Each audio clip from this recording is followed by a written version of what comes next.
Consistency. That word is thrown around in every business course training, every self-development module.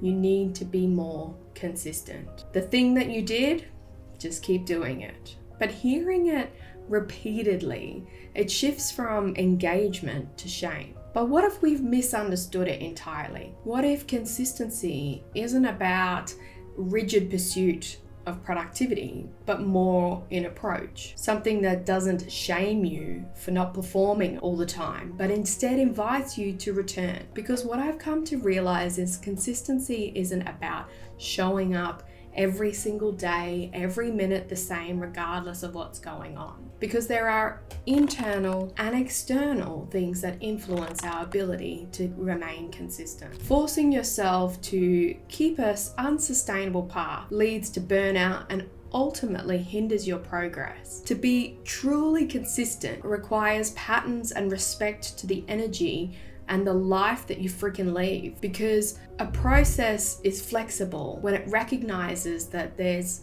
days where we feel sick, unexpected things pop up in our week, and for this horrible buzzword to work, all it really means is that you bloody return. That's all that it's about. And the pressure that we put on ourselves, especially after we invest in something like a course, you pay the money, you dedicate time to learn, and you're prepared to finally get your life and business in order.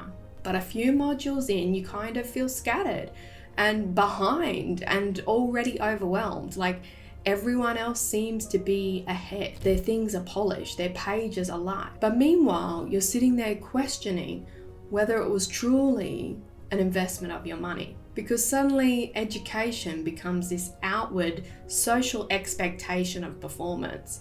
It spirals into comparison, but where we forget something crucial, that comparison, it only exists in relation to what you're comparing against. So we choose what we get to measure it against. And when I enrolled in a huge personal development program, I found many comparing themselves with every stage I was at. They were the conversations I was having.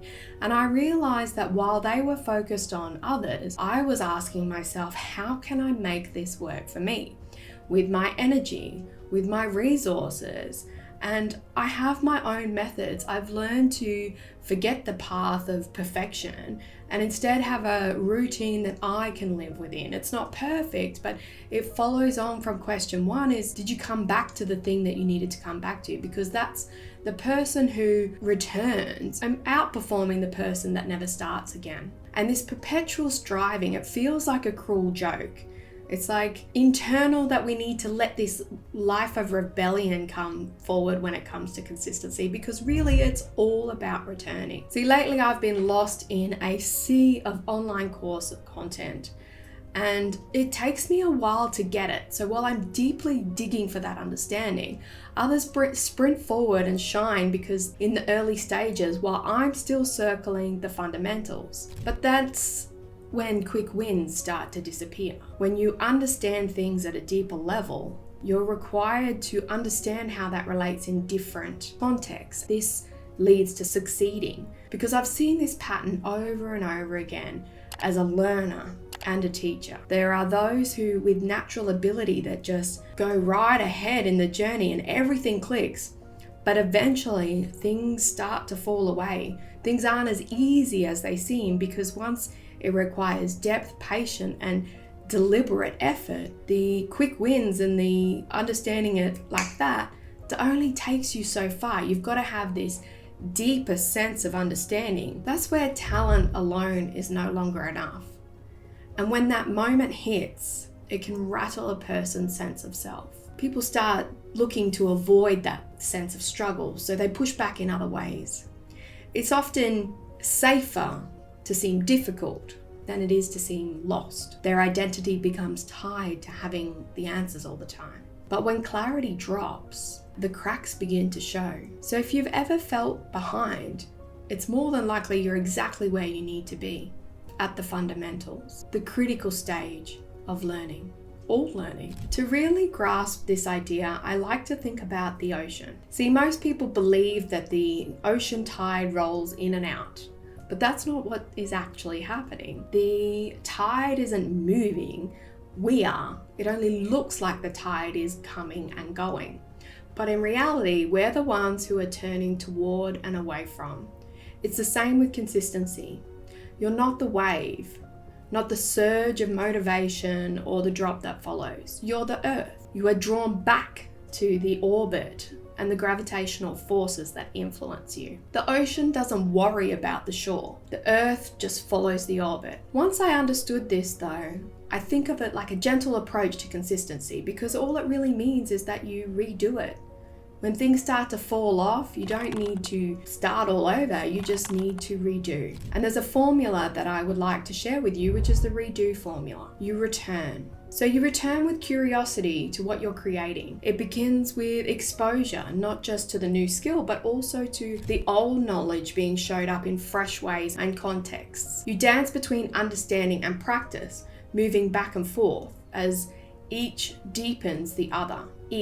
Evaluate. Once you step back and take a look at what's really going on, this repeated exposure reveals patterns that's worth evaluating. And you can refine it, which is what follows. Because when you're refining things, you're looking for what's really sharp within it. You can have an honest pause at what is the next step that you want to intentionally develop. And that all comes from evaluation, which leads us to develop. Develop is where the core work happens. You build your foundation of learning as the fundamentals, but then you learn to engage in deliberate practice. You strengthen and stabilize your skills through consistent feedback and repetition until you have fluency to the point where effort becomes ease. Optimize. Clarify what needs to be understood. You integrate what you have learned and connect the dots and refine your approach. From there, your plan will be to revisit those early stages of insight. And sometimes the most powerful optimization comes from rest or recalibration, letting things settle before the next move. This doesn't land as easily for me until I've understood when I was in the middle of a course and I caught myself thinking, I'm behind, even though the course wasn't even finished yet. And that's what pressure does. It distorts time. It turns potential into panic. And I tried to keep up with others at a skill that I hadn't even mastered yet. See, it's easy to make something creative and amazing one day and beat yourself up about it the next day. But here's the thing, everyone can make one amazing post, one amazing visual. But what sets you apart is the return. That's what consistency is. It's returning in your flow, not someone else's framework. But if you're hearing this and feeling behind, scattered or stuck, try this. Stop being so hard about consistency. Pause the comparison and instead ask yourself, did I return today? Did I repeat that action? Whether it be writing, the skill, the workout, the craft. Did you find your way back, even if it was messy? Because the small actions compound, and the confidence that is required in the identity of returning, that's what consistency is, because it has been shamed down to be this measurable comparison. But I've learned it's a lot closer to coming home with this warm home feeling, because each time you return to the craft, to the system, to the page, you gain clarity. And you increase your return on effort, time, and investment. And over time, that compounds. So where you're feeling overwhelmed, or you're in a course and you're doubting your progress or feeling like you're not getting anywhere, just redo, refine yourself. And remember, the earth doesn't rush to the tide. It simply turns again and again into that alignment. I'm Bianca Nielsen, and I want to thank you for watching this, because it's going to help people understand that consistency is really just about returning. So the things that we discussed today were about how consistency is shaped in learning communities and the comparison that comes with that. But just reminding yourself that it's all about redoing. And if you can remember these steps, and I'll put a link to how they're broken down better in the description below, but this is all that it is. Redo, and you will find that you not only develop a deep understanding, but you're able to surpass others who are still stuck in comparison, who still don't truly fully grasp what consistency means in terms of just returning. And with that compounding with the right mindset of the things that will leverage you forward.